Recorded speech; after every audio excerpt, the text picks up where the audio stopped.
Hey good people, and welcome back to the channel.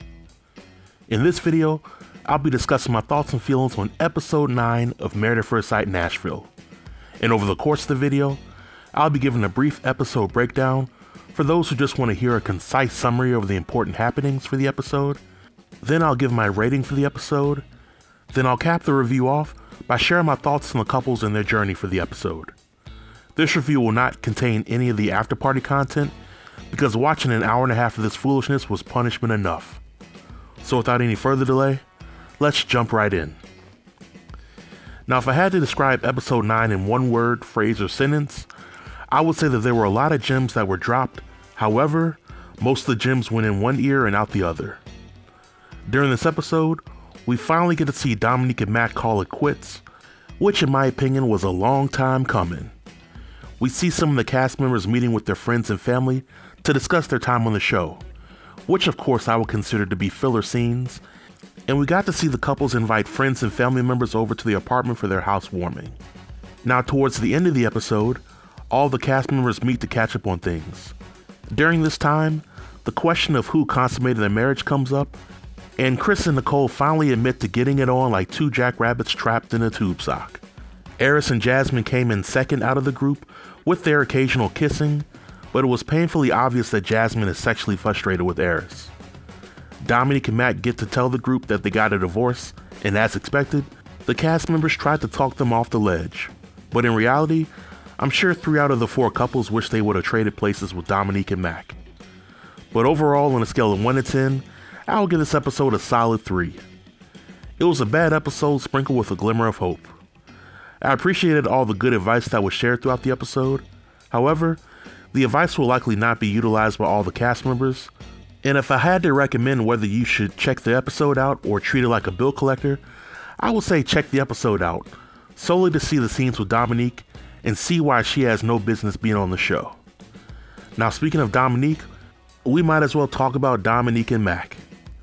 Their first scene picks up where the last week's episode ended, and after being asked several times what Domynique wanted from the process, she finally breaks down and says she wants a divorce.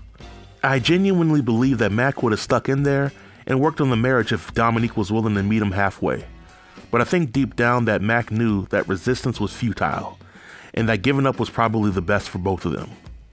Now I admire Pastor Cal for trying to drop some knowledge on Domynique. I agree that Domynique may have been too young for the process like this, and I agree with Pastor Cal when he told Domynique about the sacrifices that couples need to make in order to make their marriage work. Unfortunately, Domynique was in La La Land while Pastor Cal was trying to talk to her, and it's clear that Pastor Cal was wasting his time in this situation.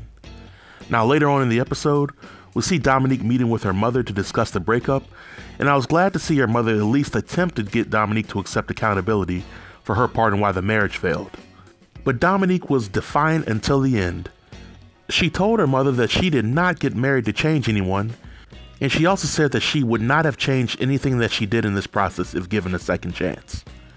But during the group scene, we get to hear Domynique's rationale for asking for a divorce, and according to Domynique, she only wanted positive energy in her life and marriage. And in my opinion, Domynique is an airhead. And even after the group scene, Domynique asked Mack if they could remain friends. She literally just broke this man's heart, wasted both of their time, and now she's asking to be his friend? In my opinion, Domynique is delusional, and sure, she'll definitely find guys that will gladly give her that good old pickle tickle, but I don't see Domynique getting married anytime soon. Next, there's Gina and Clint. We first see Clint filming a scene with a friend as they talk about Clint's Married at First Sight journey. And during the scene, we see Clint talking about how physical attraction has been the biggest roadblock in his marriage. The friend then shared that people can grow to be physically attracted to one another, but that usually comes natural in a low-stress, low-pressure environment. Well, surprise, surprise, Married at First Sight is a high-stress, high-pressure environment. And physical attraction, or the lack thereof, is one of the main reasons why couples get divorced on Married at First Sight. So while I appreciate Clint's friend for giving Clint some hope, I seriously doubt that Gina will ever take Clint out of the friend zone. A little later on in the episode, we see Gina finally moving into the apartment. However, Gina and Clint are still sleeping in separate rooms, which in my opinion is on par with them staying in different places while married. And while we see Clint and Gina's housewarming scene, I was getting a little tired of hearing them talking about their same 1 or 2 issues over and over. At this point, it sounds a little rehearsed. Next, there's Jasmine and Airris. Now, I was hoping and praying that I would see Airris' cousin come back to make an appearance this season, and I was not disappointed.